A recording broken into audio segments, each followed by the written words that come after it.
you and your expedition leader? Oh, Hans Reinhardt. Hans Reinhardt. From Germany. There are as many ideal holidays as there are holidaymakers, even if most nowadays seem packaged into the ice cream parlors of the Costa Brava. But young people are turning increasingly to a new idea, the adventure expedition. Tiring, uncomfortable, undoubtedly adventurous. You get out of it what you want to get. The desire has an honourable ancestry, cradled in travellers' tales and littered with roads like the Golden Road to Samarkand that have become legend. Each is a rainbow, with some ancient city as its crock of gold.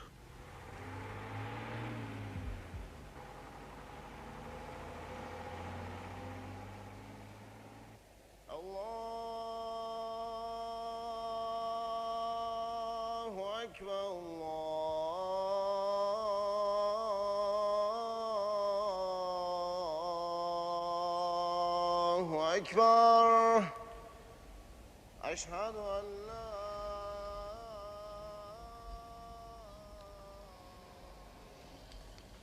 The call of the muezzin, the plain song of the Muslim minarets, beckons the faithful across the Bosphorus.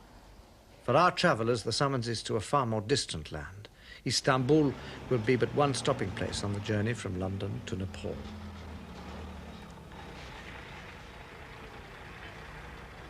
This expedition's leader is Mike Demon. He's 28 and for 3 years has driven the road to Kathmandu and back.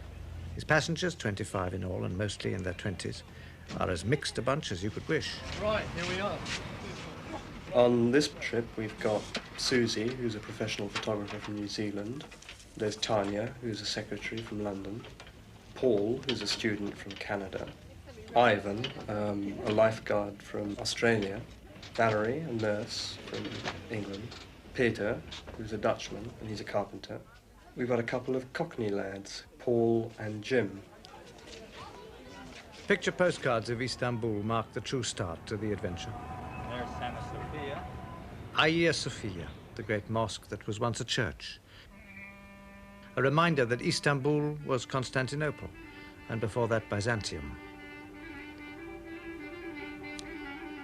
Istanbul is the symbolic meeting place of Europe and Asia. It is our travellers' first real chance to test their dreams against the touchstone of reality.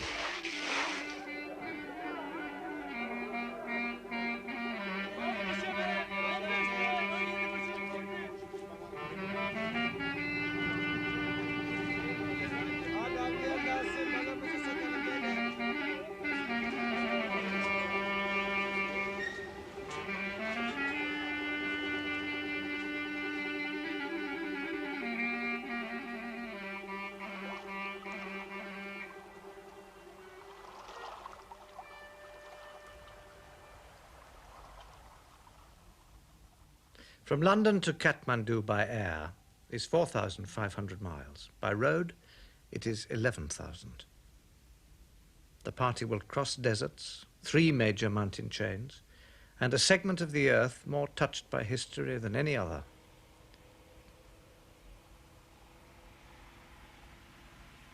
The 12-ton truck will take 3 jolting and jarring months to do it.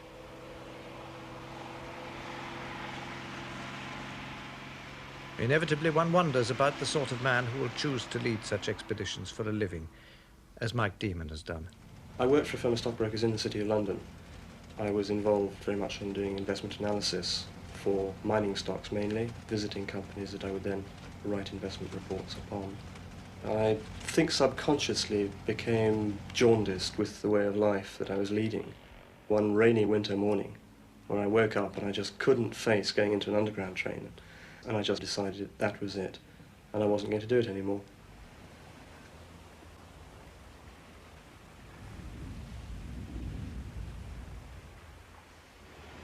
The southern coast of Turkey gives passengers their first feel of adventure. I think for all of our passengers, the allure of adventure is paramount. They could travel by plane. They could even travel in an air-conditioned coach. So there must be something that makes them choose to ride in the back of a truck.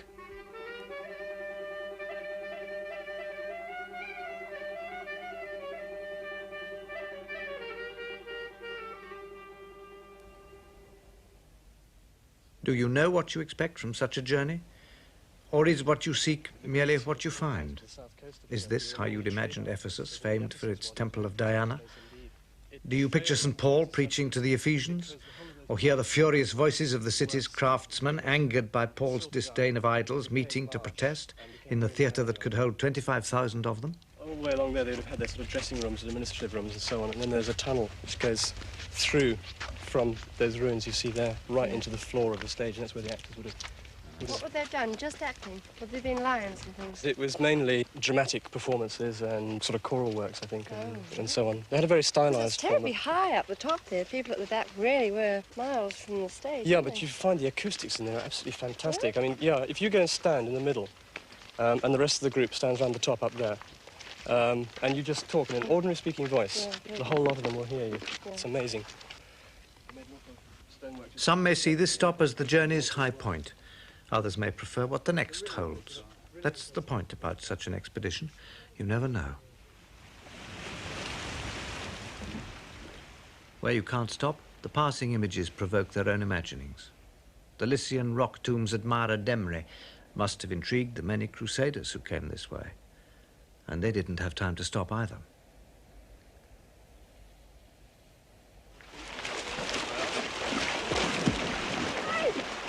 On such a trip, a scene more suited to the family snapshot album serves a double purpose. There are already 3,000 miles of dust to be erased by the waters of the eastern Mediterranean, but there are 8,000 rugged miles still to go, with not a sea in sight.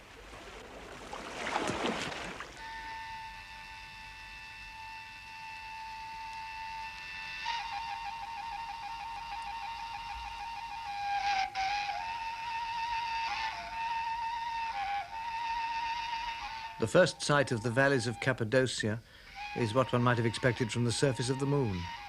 But this lunar landscape is inhabited, with dwellings carved as hideouts in the rock pinnacles by Christians fleeing Muslim persecution.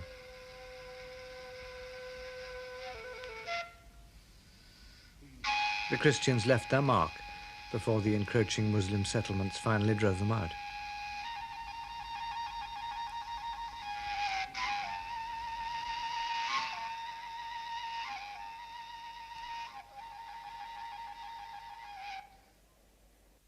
The trail moves on to eastern Turkey.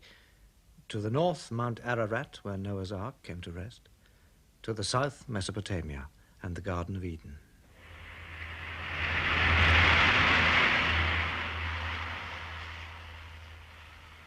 But this is no earthly paradise. The climate runs to extremes, and the fiercest day can be overtaken by a frozen nightfall.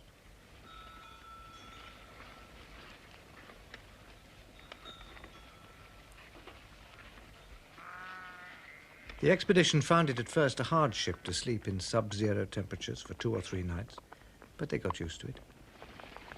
Gradually, you who travel become toughened. Remember, 700 years ago, Marco Polo came this way on his journey to the Great Khan, and he took 3 years about it.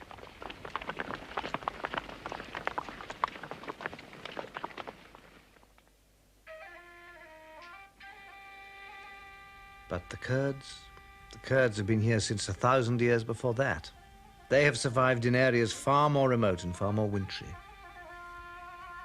To the Kurds, the traveller is a bearer of curiosities, of cameras and plastic clothing, but he is only of literally a passing interest. What does the Kurd, tough and dignified, need with our modern baubles, when his food, his tools and his techniques have served him well enough these past 2,000 years?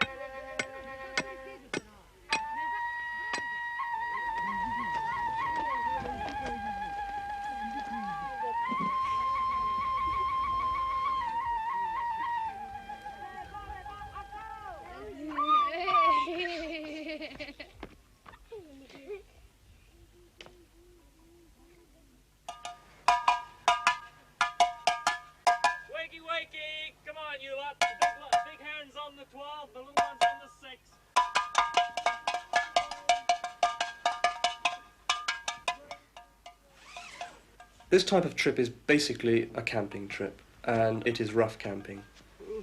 There are certain things one learns never to do when camping in the wild, and that is, for instance, not to camp in, say, a wadi.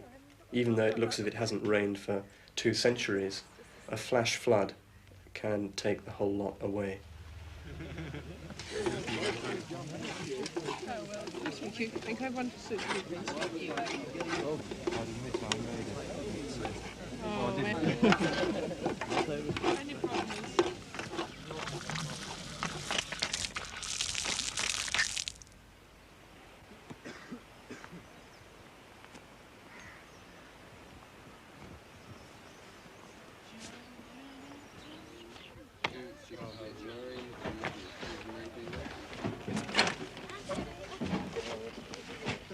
This is a good ride. It's very important that the passengers should feel that they are responsible for the destiny of that trip and also for its day-to-day running. Groups of 3 usually will do the cooking on a specific day. They will also do the shopping in the local bazaars. 7 rupees 1 kilo. 7 rupees? Yes, 1 kilo. 7 rupees a kilo? I think they're okay actually. Yeah. Yeah, you pick out They a look few a bit of those, green. yeah, okay. That's right. We got 8 in there. That was the first 1.5 kilo. Around about 30. It's hard telling whether they're ripe or not, but I think they're all soft inside. Yeah. You know, they're good inside. They're just. It's 24 we got in there, right? That's all we need now. I'm a bit suspicious of this scale method he uses. You know. I think it depends on how he sort of holds it up in his hand. That'd be the lot then. Yeah, that's fine. That's fine.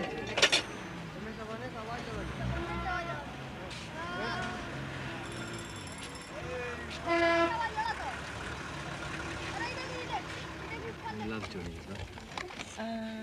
Start with 5 and if there's not enough quantities, do the one. Yeah, it should be enough. I'm getting an average of about 12, 13 slices. See, the tomatoes have gone back to their normal shape after being more like plums before.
The quality of the food on these trips can vary enormously. I've had cordon bleu cooks on trips who've produced the most revolting meals. On the other hand, I've had people who've never cooked in their lives consistently producing very palatable meals. Spend my money. They'd set out from London with 1.5 tons of food to be supplemented by local buying. Mike Demon usually tries to find someone who knows about accountancy to sort out the details. So the total amount spent in that country was 11,396. Mike doesn't like to think of himself as in the normal run of tourist guides. There's certainly little similarity between this and a coach trip to Ostend. But before they cross each frontier, he does tell his expeditionaries a little about the country and the culture they are about to meet. In this case, Iran. Our first stop in Iran will be Isfahan, where we'll spend 2.5 days. There's a hell of a lot to see there, and you'll have to ration yourselves. Isfahan, the magic city of the magic carpet. The mosaic of its life as colourful as that on the domes of its many mosques.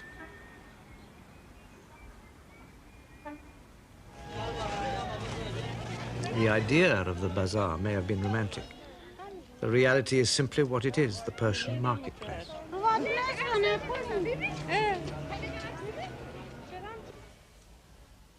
The intricate artistry of the handicrafts make them ideal trinkets for the tourist. But to the Persian, even the interminably beaten brassware will be merely a household utensil.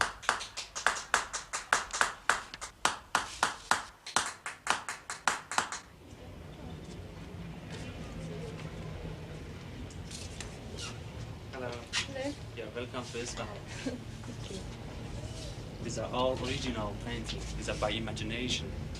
And we use the very nice matter from our literature, from Omar Khayyam. Omar Khayyam was a famous popular poet, and he has very nice stories about peaceful life. You know, these are all by imagination. We have no model. We read the literature, the story of Omar Khayyam, and we make the figures like this, the sketch, and then color. And the faces that we paint in our painting is not flat. It's just by detail, the shadow, the color in the face. Magnificent faces, just one by one, the color in the face. And the brush that we use is cat hair brush. It's very, very fine brush, just one hair on the top of my brush. So when I finish one painting, it takes 1 month, or some of them is more than 1 month, is 1 year. For instance, that seven Adventure of Rostam, that takes 1 year to paint. Where the artist needs inspiration, he need not stray far from his own front door.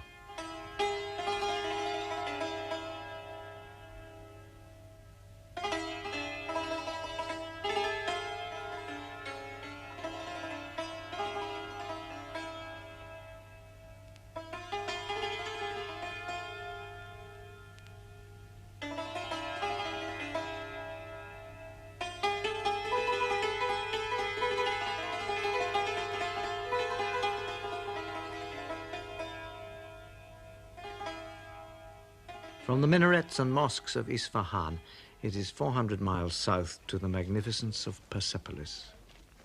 These representations of the various tributaries that brought annual tribute to the Persian emperor, each figure represents a sort of different nationality. There would have been Babylonians and Scythians, Armenians, and so on. And you can see they're all carrying something. At least those ones there are. I think the ones there with the lances are members of the guard escorting them in to see the emperor. This is in fact one of his spring palaces, was it? Yeah, Darius stayed here in the spring, and then in the winter he'd travel up to his other palace at Ekbatana, which is modern Hamdan. And it's fantastic when you think of the distances that they covered every year just to visit their palaces. There's something like 1,600 miles at 1 mile an hour. These ruins are known as the Throne of Jamshid. If you want their epitaph, look to Omar Khayyam. They say the lion and the lizard keep the courts where Jamshid gloried and drank deep. If Omar came this way, it was a hard coming, for he lived and died at Nishapur, and between here and there lies one of the world's great barriers. Then the only way of crossing the great Iranian desert was by camel. It took up to 3 weeks. Today, the expedition's truck will do it in 4 days. All right, we'll have a look at the oil baths. Yeah. Probably change the oil now. When we go into the desert, we'll have to check the oil regularly every day, and possibly... When I started in this game, my mechanical ability was virtually nil on the road. I now reckon that I could handle any problem on a diesel engine truck. Yeah, you have to check also every day when we're on dirt roads, various mountings.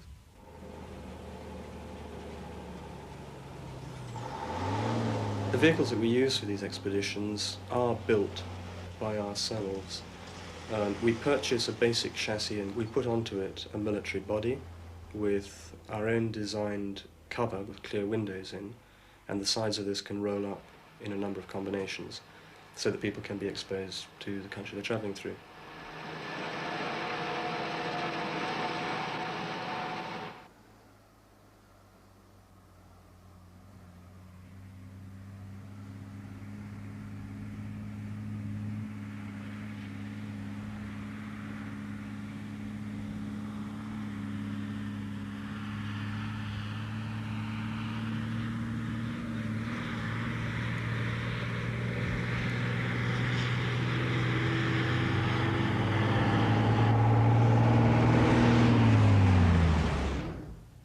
The intense heat turns the earth to dust and the dust to powder.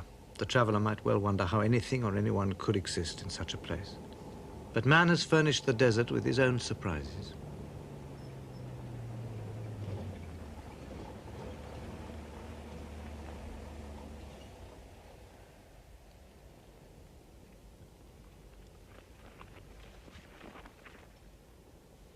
The answer to the heat was water, cool water. Sure, they had their camels, and every schoolboy knows that camels carry water in their humps, but even a camel has to refill. The water was collected in these old brick-lined cisterns and cooled by the draft of air rushing across the surface and up the tall funnel. Simple technology is often the best. Today, although it is dried up through lack of use, its very coolness is a blessing.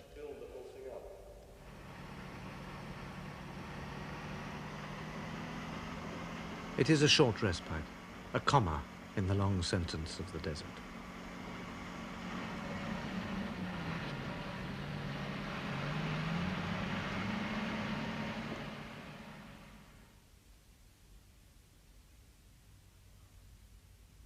But there are other pauses. The nights spent at the ancient caravanserais.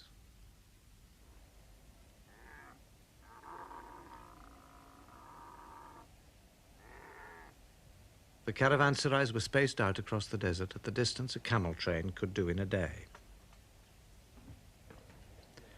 Omar Khayyam knew of them too. Think in this battered caravanserai whose doorways are alternate night and day, how sultan after sultan with his pomp abode his hour or two and went his way.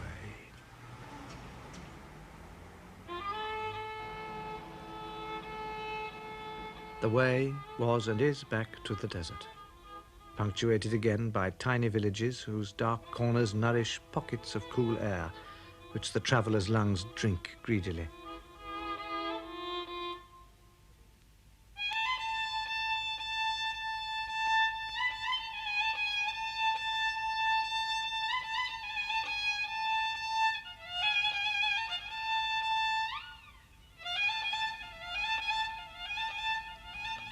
It is the fourth and last day of the desert.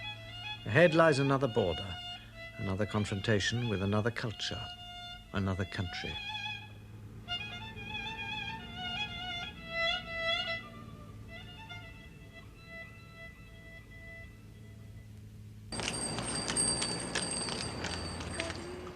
Herat marks our entrance into Afghanistan.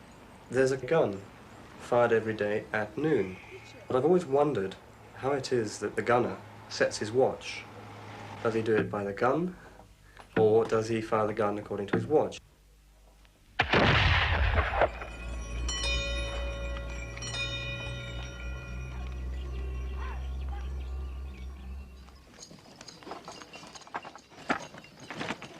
The realities of travelling in distant parts, I think undoubtedly have to be different from one's imaginings. To me, an Afghan was some figure from a woodblock print in a book about India. The reality of an Afghan was so beyond that, their strength of character which comes through in their most simple action. For the normal traveller, there is only one route through Afghanistan, the southern road, which is asphalted. There are two other possibilities, the central route, which goes high into the Hindu Kush, and the northern route. This was the one they decided to try. Keep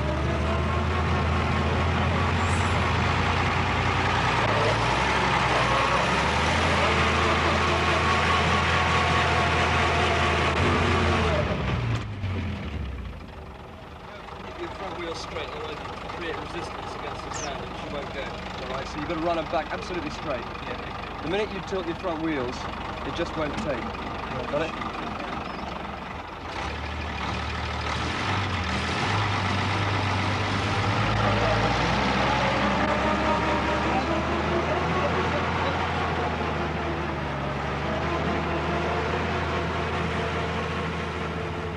It has been said that to travel hopefully is a better thing than to arrive, and the true success is to labour.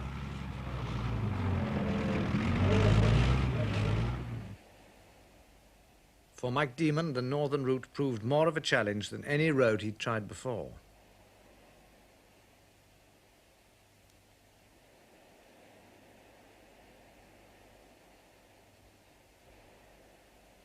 There are invariably hazards on this trip, physical hazards. These really involve the vehicle and the roads that we're travelling on. A large proportion of the trip is on dirt roads.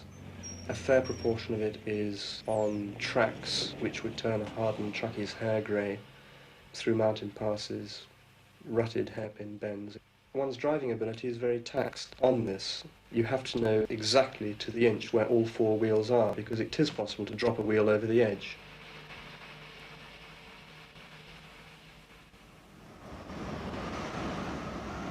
There are other hazards. Crossing a desert called the Dasht-e Laila, they were hit without warning by a sandstorm. You don't fight a sandstorm. You stop. You have to stop. You can't see where you're going.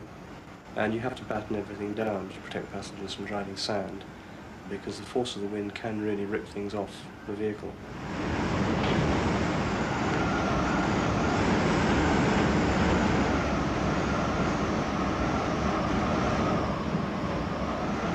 Attempt to get some kind of landmarks before the visibility went completely.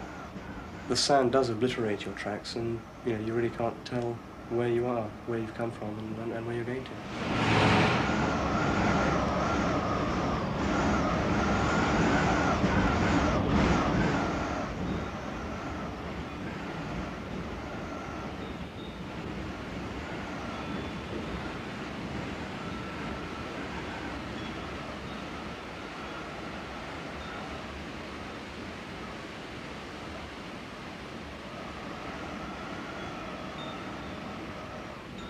Then you see some Afghan come dozing out of the sand, hardly give you a look, and carry on past. You long to ask, where are you going? Where have you come from? But he just disappears into the murk, going about his everyday business.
The far places of the earth have one great need in common: water. It is always the most precious of commodities, whether it comes by bucket or by tap.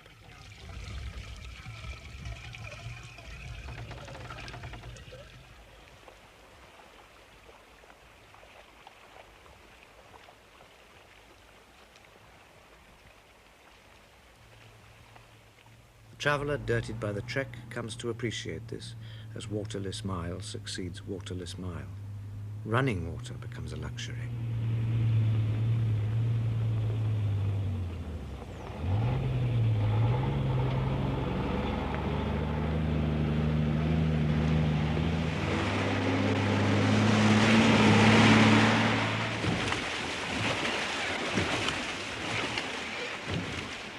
To primitive economies, water is also a necessity. It is a power source that demands neither fuel nor feed. The shaft and cam and trip hammers may look crude as they pound the grain, but they're not vassal to the price of oil.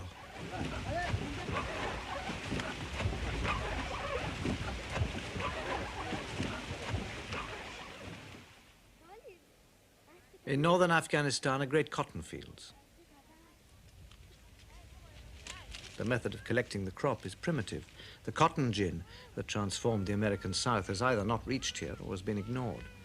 The economy has found its own balance. And what point has wealth if it excludes the excuse for jokes and laughter?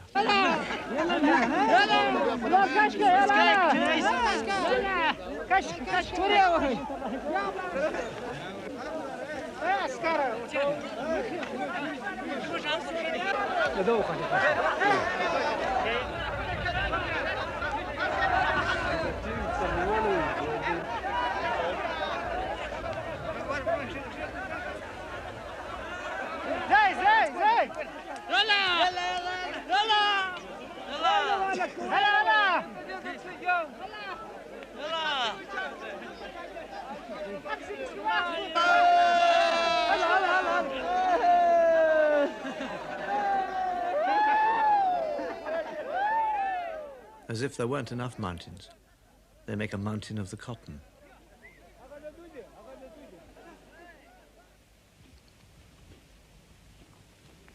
You who travel do so because it is fun, or because it's education, or in search of some private dream. The Coochies travel because they have always traveled.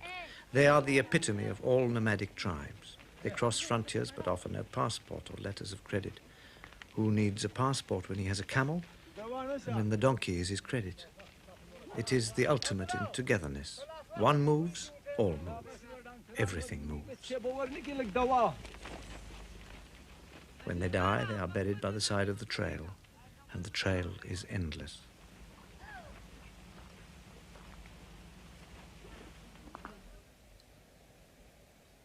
There was death here too at Bamiyan, where Genghis Khan's nephew fell in battle. To his memory, the great conqueror decreed that every living thing, animals, trees, the very grass, should be swept from the Bamiyan Valley.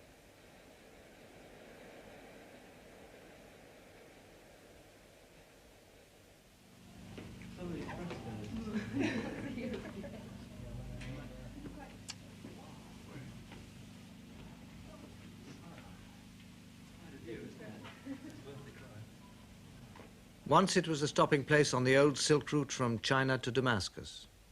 Today it would be forgotten, but for the two Buddhas that guard it, silent, cold, immense.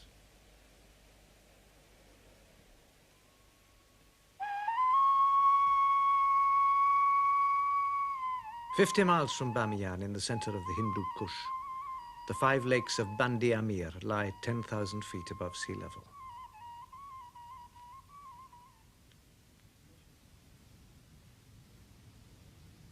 Around the creation of the lakes, a legend has been woven, a tale of a great Muslim hero named Hazrat Ali. The story is that he had a great row with an infidel king called Baba, who at the time was attempting with 1,000 slaves to build a dam across this river, and he was failing. As a result of his contretemps with Ali, Ali lost his temper rather badly and gave a great kick to the mountain up there, and it fell down and dammed the river, and that dam was known as Bandi Haibat, or Dam of Ore. Ali then got his sword, his famous sword Zulfikar, out and smote another chunk of mountain out, and that was the Bandi Zulfikar, the Lake of Zulfikar. A nomad woman nearby who'd seen these mighty feats presented him with a cheese, which he then placed in the river, and that became known as the Lake of the Cheese, or the Bandi Pamir. Then right at the very end, the villagers were somewhat alarmed because their stream had completely dried up, and when Ali had heard of their fears, he merely scraped his 5 fingers across the top of the Bandi Haibat here, which is how you get the continuous flow of water all the way down into the stream.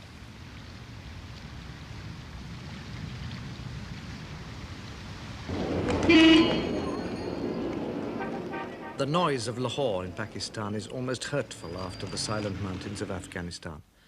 But its buildings also have a soothing elegance, echoes of the British Raj and the Mughal emperors.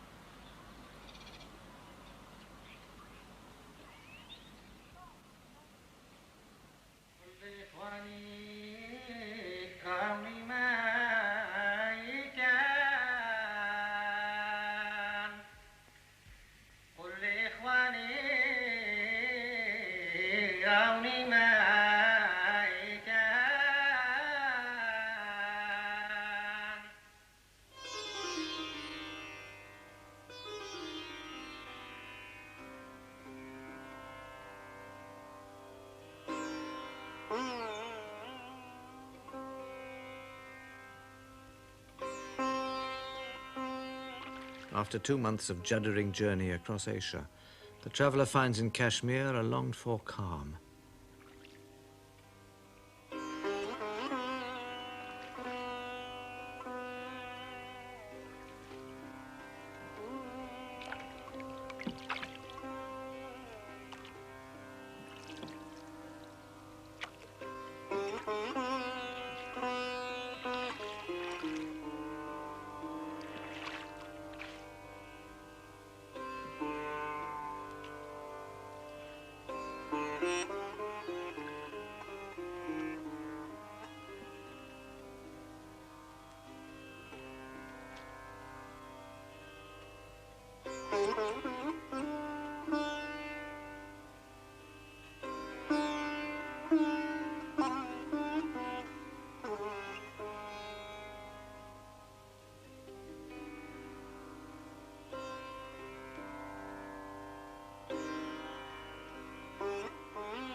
tents that have been their home give way to houseboats on a lake.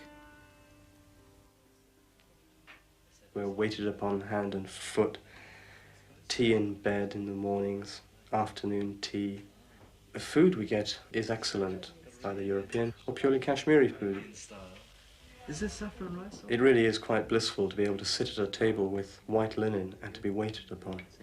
Went to a wood carving factory. Hello. Good ride on the Shikara? Yeah. It's very good, yeah. Peaceful. People do a lot of shopping, and all the traders come to the boats and trot out their goods and invariably sell, because they're very, very good salesmen.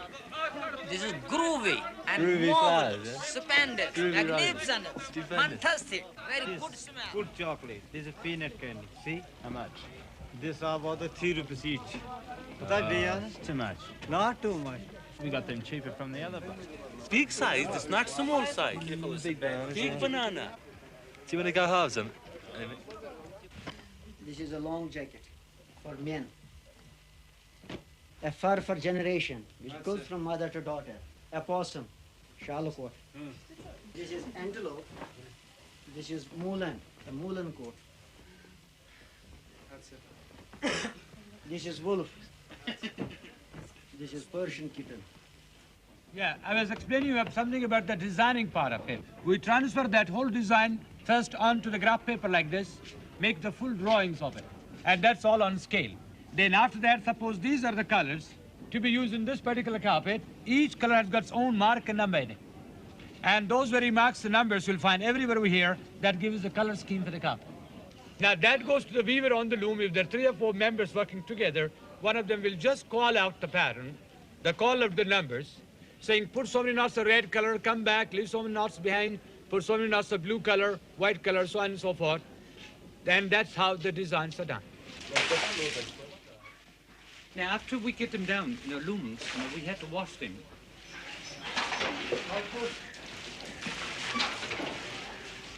And this is what they look like when they're all completed.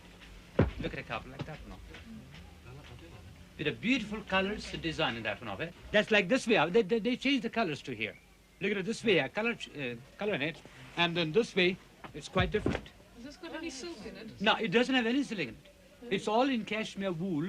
But since the cashmere wool is very famous in the world, you must be knowing it.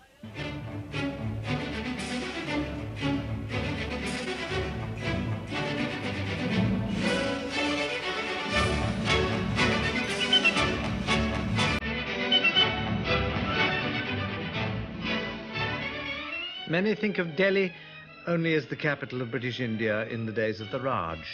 They forget that the city has 2,000 years of history, reflected in its architecture.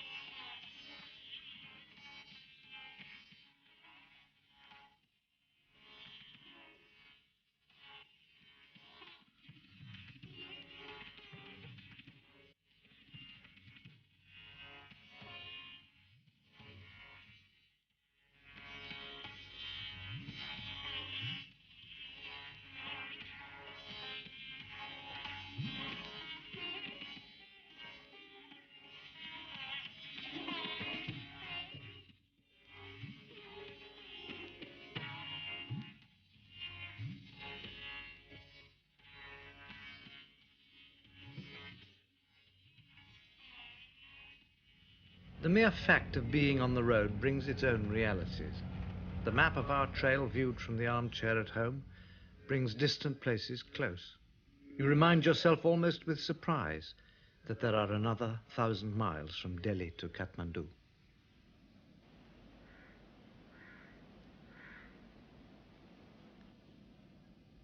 A 120 of those miles bring us to Agra.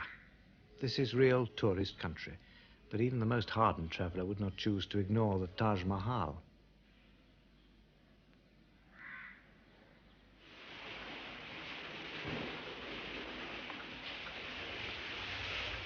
The mind of the traveller becomes sated with sight, sound, smell.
Now the traveller is on a road followed by 1 million pilgrims of another kind, the road to Benares.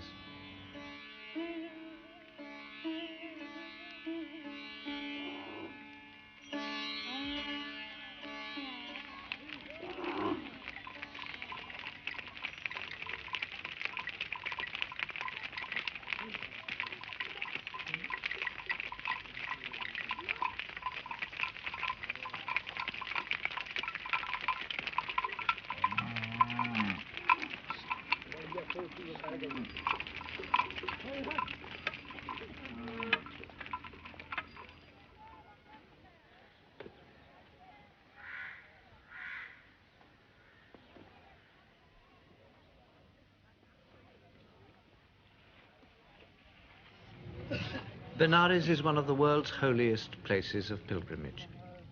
Indians make their way here from all over the subcontinent.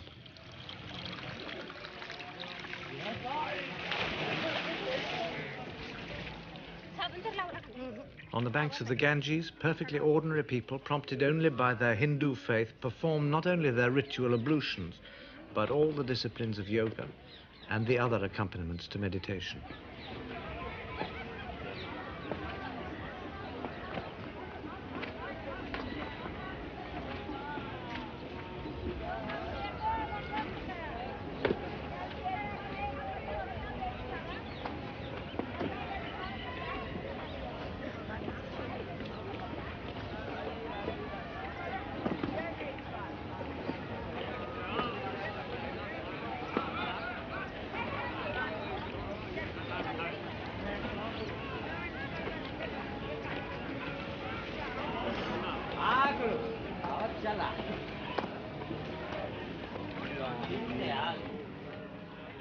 India is as crowded as one reads about. It is as hot as one reads about. But above all, it's a place of total and continuing pressure. Now, some people love all of these things about India. I personally can't take it for long periods of time, and it makes me long to get back up into the hills.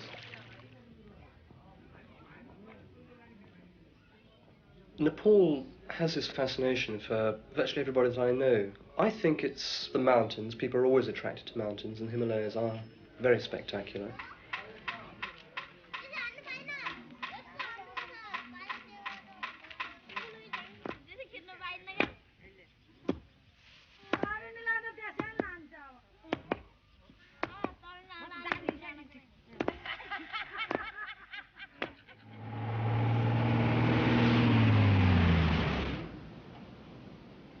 We have crossed our final frontier. Here in the foothills of the Himalayas, we can finally give way to what dreams we will. I think it's true to say that the majority of people who go on these trips leave the trip at the end changed to some degree, in some aspect, from the person who joined that trip. It's my hope that people who start the trip as tourists may end it as travellers. A traveller is someone who proceeds through a country under his own initiative with a certain internal drive to learn, to find out something more than the superficial. The people who come with me are not quite that, otherwise they wouldn't be travelling with me in the first place. But equally, they need not be the sort of person who takes everything that they are told or read in a guidebook at face value. A traveller will question everything. He will not take anything for granted. If there is a sense of mystery about this land, then traveller, be content. Perhaps this is what your modern Odyssey was really seeking.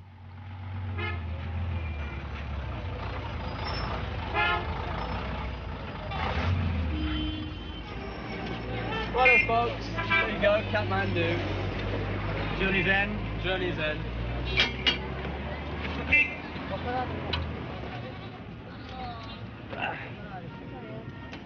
Ramchandra का वास थियो पंचवटी वनमा सुर्पना का आई पुगी कुरा गुन्दै मनमा सोध्न लागि रामचन्द्रलाई तिमीको भन के न भ्रमण गर्यो आज घोर जङ्गल वन भन्न लागि सुर्पनखाले रामचन्द्र कान्जीकै गएर हजुरपति तिमीलाई आज सेवा गर्छु साथैमा रहेर भन्न लागे रामचन्द्रले मेरी छनै छन मेरा भाइ लक्ष्मणलाई जाऊ बरु भन भगवानले हुर्काइदिने आमा कसले तिमीलाई पहिराइदियो यति राम्रो जामा